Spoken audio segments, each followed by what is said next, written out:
आज सुबह गुलबर्गा में इलेक्ट्रिक शॉक लगने की वजह से बड़ा हादसा पेश आया है।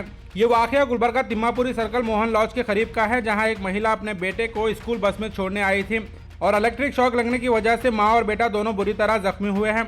गैसकॉम की लापरवाही से शहर में लोगों की मौत होना और दीगर बड़े हादसे होना यह नई बात नहीं है। कुछ दिन पहले ही सेंट्रल बस स्टैंड के अपोजिट एक लड़के को इलेक्ट्रिक शॉक लगने की वजह से मौत हुई थी और आज मोहन लॉज के करीब इलेक्ट्रिक वायर टूटकर नीचे लटक रहा था और स्कूल बस को टच होने की वजह से एक महिला बुरी तरह जख्मी हुई, जिसमें दोनों पैर जल गए हैं और हाथ डैमेज हुआ है। मुकामी लोगों ने कहा इलेक्ट्रिक शॉक लगने की वजह से महिला के साथ उसका बेटा भी बुरी तरह जख्मी हुआ है। अफसोस की बात है कि कई शिकायतों के बावजूद गैसकॉम डैमेज वायर और इलेक्ट्रिक पोल्स पर खुली पड़ी वायर्स को दुरुस्त करने का नाम नहीं ले रहा है।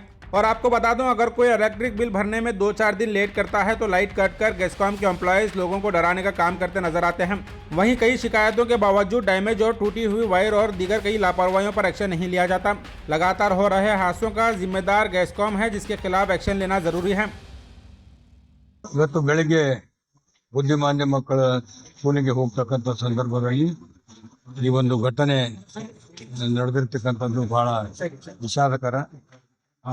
ಬಸ್ನಲ್ಲಿ ಹುಡುಗರು ಸ್ಕೂಲಿಗೆ ಹೋಗ್ತಕ್ಕಂಥ ಸಂದರ್ಭದಲ್ಲಿ ಮೇಲಿಂದ ವೈರ್ ಕಡಿದು ಬಸ್ಸಿಗೆ ಟಚ್ ಆಗಿದೆ. ಆ ಬಸ್ಸಿಗೆ ಟಚ್ ಆದಾಗ ಅಲ್ಲಿರ್ತಕ್ಕಂಥ ಹುಡುಗನಿಗೆ ಕಳಿಸ್ಲಿಕ್ಕೆ ಬಂದಂಥ ತಾಯಿಗೆ ಅರ್ಥಿಂಗ್ ಆಗಿ 2 ಕಾಲು ಮತ್ತು ಕೈ ಸುಟ್ಟಿವೆ. ಹುಡುಗನಿಗೂ ಕೂಡ ಕಾಲಿ ಸುಟ್ಟಿದೆ. ಭಾಗ್ಯಶ್ರೀಯನ್ನ ಹೆಣ್ಮಗಳು ವಿಧವೆ, ಗಂಡಿಲ್ಲ, 2 ಮಕ್ಕಳನ್ನು ತೆಗೆದುಕೊಂಡು ಜೀವನ ಮಾಡ್ತಕ್ಕಂಥ, ಆಕೆ ಉಪಜೀವನ ಮಾಡ್ತಕ್ಕಂಥ ಒಬ್ಬ ಹೆಣ್ಮಗಳು ಮತ್ತು ಮಗ ಬುದ್ಧಿಮಾಂದ್ಯ ಮಗನಿಗೆ ತಗುಲಿದ್ದು ಬಹಳ ವಿಷಾದಕರ. ಈಗಾಗಲೇ ಕಮಿಷನರ್ ಅವರು ನಾವು ಬಂದು ಭೇಟಿಯಾಗಿದ್ದೀವಿ. KV ಅವರು ಕೂಡ ಹೇಳಿದ್ದೀನಿ, ಅವ್ರಿಗೆ ಏನಾದರೂ ಸೂಕ್ತವಾದಂಥ ಪರಿಹಾರ ಕೊಡ್ತಕ್ಕಂಥ ಕೆಲಸ ಆಗ್ಬೇಕು. ಭಗವಂತನಲ್ಲಿ ಪ್ರಾರ್ಥನೆ, ತಕ್ಷಣ ಆಗ್ಬಾರ್ದು. ಮತ್ತೆ ಏನು ಯಾರು ತಪ್ಪಿಸ್ತಾರ KV ಅವ್ರ ಮ್ಯಾಗ ಕ್ರಮ ಕೈಗೊಳ್ಬೇಕಂತ ಹೇಳಿ ನಾನು ಈಗಾಗಲೇ ಮಂತ್ರಿಗಳಿಗೆ ಮಾತಾಡ್ತೀನಿ, ನಮ್ಮ ಉಸ್ತುವಾರಿ ಸಚಿವರು ಕೂಡ ಮಾತಾಡ್ತೀನಿ. ಅವ್ರ ಮೇಲೆ ತಕ್ಷಣ ಕ್ರಮ ಆಗ್ಬೇಕು. ಯಾಕಂದ್ರೆ ರಾಜಾರೋಷವಾಗಿ ರೋಡಿನಲ್ಲಿ ವೈರ್ ಕಡಲ್ ಬೀಳ್ತು ಅಂತಂದ್ರೆ ಇದು ಬಹಳ ತಪ್ಪು. ಇದ್ರ ಮೇಲೆ ಸೂಕ್ತ ಕ್ರಮ ಆಗ್ಬೇಕು ಅಂತ ಹೇಳಿ ಒತ್ತಾಯ ಮಾಡ್ತೀನಿ, ಸರ್ಕಾರಕ್ಕೆ ಹೇಳ್ತೀನಿ. ಲಾಸ್ಟ್ ವೀಕ್ ಒಂದ್ ಇನ್ಸಿಡೆಂಟ್ ಆಗಿದೆ. ಹಿಂಗೆ ಮಹಾರಾಜ ಹೋಟೆಲ್ ಬಳಿ ಮುಂದೆ ಒಂದ್ ಹುಡುಗ ಸತ್ತ. ಏನ್ ಆಕ್ಷನ್ ತಗೊಂಡ್ರಿ? ನಾವು ಅವ್ರಿಗೆ ನೋಟಿಸ್ ಕೊಡ್ಸಿದ್ರ ಗೌರ್ಮೆಂಟ್ ಕಡೆದು, ಮತ್ತು ಮಕ್ಕಳಿಗೂ ಕೂಡ ಪರಿಹಾರ ಸರ್ಕಾರದಿಂದ ಕೊಡ್ತಾರ.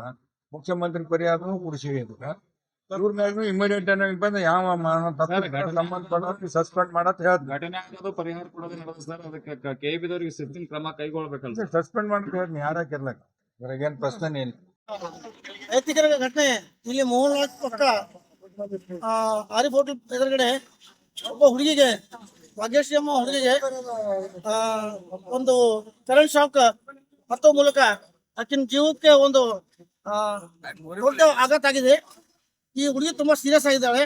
ಹುಡುಗಿ ತಮ್ಮ ಮಗನಿಗೆ ಸ್ಕೂಲ್ ಬಸ್ಸಿನಲ್ಲಿ ಬಿಡೋಕ್ ಬಂದಾಗ KV ವೈರಿಗೆ ಜೊತೆ ಒಂದು ಕೇಬಲ್ ವೈರ್, ಅದು ಇಂಟರ್ನೆಟ್ ವೈರ್ ಇದೆ, ಆ ಇಂಟರ್ನೆಟ್ ವೈರ್ ಕಟ್ ಆಗ್ಬಿಟ್ಟು ಮೇನ್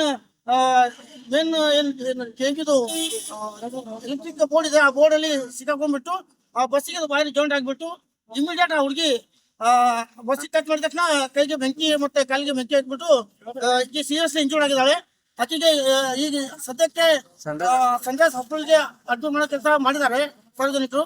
ನಾವು ಈ ಸ್ಥಳದಲ್ಲಿ ಬಂದು ಪರಿಶೀಲನೆ ಮಾಡಿದಾಗ ನಮ್ ಗಮನಕ್ಕೆ ಬಂದಿದ್ದೇನೆಂದ್ರೆ, ಇದು ಇಂಟರ್ನೆಟ್ ವೈರ್ ಏನು ಕಟ್ ಆಗಿತ್ತು, ಆ ಕಟ್ ಆಗಿದ ವೈರ್ ಮೂಲಕ KV ವೈರ್ ಜೊತೆ ಅಟ್ಯಾಚ್ ಆಗಿದ ಕಾರಣಕ್ಕಾಗಿ ಈ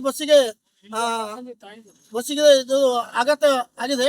ಅದಕ್ಕೆ ನಾವು KV ಹಾಗೂ ಇಂಟರ್ನೆಟ್ ವೈರ್ ಯಾರು ಅದಕ್ಕೆ ಜಿಮ್ಮೆದಾರಿ ಇದ್ದಾರೆ, ಯಾರು ಅದಕ್ಕೆ ಸಂಬಂಧಪಟ್ಟ ಅಧಿಕಾರಿಗಳಿದ್ದಾರೆ, ಅವ್ರ ಮೇಲೆ ಇದು ಕ್ರಮ ಆಗಬೇಕು. ಸೂಕ್ತ ಕ್ರಮ ಕೈಗೊಂಡು ಅವರಿಗೆ ಇನ್ನು ಮುಂದೆ ಈ ತರ ಘಟನೆಗಳು ಆಗಲಾರ್ದಂಗೆ ಜೆಸ್ಕಾಮು ಹಾಗೂ ಮತ್ತು ಆ ಇಂಟರ್ನೆಟ್ ಏನು ಕೇಬಲ್ ಇದ್ದಾರೆ ಆ ಸಂಬಂಧಪಟ್ಟ ಡಿಪಾರ್ಟ್ಮೆಂಟ್ ಅವರಿಗೆ, ಜಿಲ್ಲಾಧಿಕಾರಿಗಳು ಮತ್ತು ಸಂಬಂಧಪಟ್ಟ KV MD ಹಾಗೂ ಏನಿದು ಕೇಬಲ್ ಅಸೋಸಿಯೇಷನ್ ಇದೆಲ್ಲ ಅವ್ರ ಮೂಲಕ ಅವ್ರ ಮೇಲೆ ಒಂದು ಸೂಕ್ತ ಕ್ರಮ ಕೈಗೊಳ್ಳಬೇಕಂತ ನಮ್ಮ ಈ ಸಾರ್ವಜನಿಕ ಪರವಾಗಿ ನಾನು ಕೇಳ್ಕೊತೇನೆ. ಪರಿವರ್ತನೆ ಮಂದಿರ ಸರ್, ಎಲ್ಲಿ ಬರ್ತಾರೆ ಸ್ಕೂಲ್? ಹೈಕೋರ್ಟ್ ಸರ್, ಬುದ್ಧಿಮಾನ ಸರ್. ಯಾವ ಸ್ಕೂಲ್ ಇದು? ಪರಿವಾರ ಮಂದಿರ ಸರ್. ಎಲ್ಲದ ಇದು? ಹೈಕೋರ್ಟ್ ಬರುತ್ತೆ. ಏನಾಗಿದೆ ಇನ್ಸಿಡೆಂಟ್? ಏನಾಗಿದೆ ಸರ್? ಇದು ಕರೆಂಟ್ ಇರುತ್ತೆ ಸರ್. ಅಲ್ಲಿ ಹುಡುಗ ಪರ್ಯಾಸ್ತ ಬಂದಿರೋ ಸರ್. ಬಂದಾಗ ಏನದ ಕೆಳಗಿಳಿದ ಹುಡುಗ ಒಳಗೆ ಬಿಡೋದು, ಅದಕ್ಕೆ ಕರೆಂಟ್ ಇರುತ್ತೆ. ಯಾರಿಗೆ ಕರೆಂಟ್ ಹಿಡಿದದ ಆ ಹುಡುಗ ಹುಡುಗ ತಾಯಿ ಹೆಂಗ ಅದು ಮ್ಯಾಗಿನ ವೈರಿಂದ ಕರೆಂಟ್ ಇದು ಆಗಿದೆ ಅದು ಹೆಂಗ್ ಬಂದು ಸರ್ ನಾನು ಸ್ಟೇಡಿಯಂ ಹೋಗುತ್ತೆ ಸರ್ ನನಗೆ ಅಷ್ಟು ಗೊತ್ತಿಲ್ಲ ಸರ್ ನನಗೆ ಒಟ್ಟೆ ಒಳಗೆ ಏನೂ ಆಗಿಲ್ಲ ಸರ್ ನನಗೆ ಕರೆಂಟ್ ಬಂದಿಲ್ಲ ಆ ಹುಡುಗಿ ಹಿಡ್ಕೊಂಡು ಬಿತ್ತು ಸರ್ ಬಿದ್ದಾಗೆ ಎಲ್ಲ ಮಂದಿ ಏನೋ ಗಾಬರ ಕರೆಂಟ್ ಇಲ್ಲ ಅಂತ ಸರ್ ಆಮೇಲೆ ಸ್ವಲ್ಪ ಒಂದು ಜನ ಗಾಡಿ ಮುಂದೆ ಒಂದು ಜನ ಮುಂದೆ ತೊಗೊಂಡ್ರು ಹಾಗೆ ಗಾಡಿ ಬಿಟ್ಟು ತಳ ಬಿದ್ದ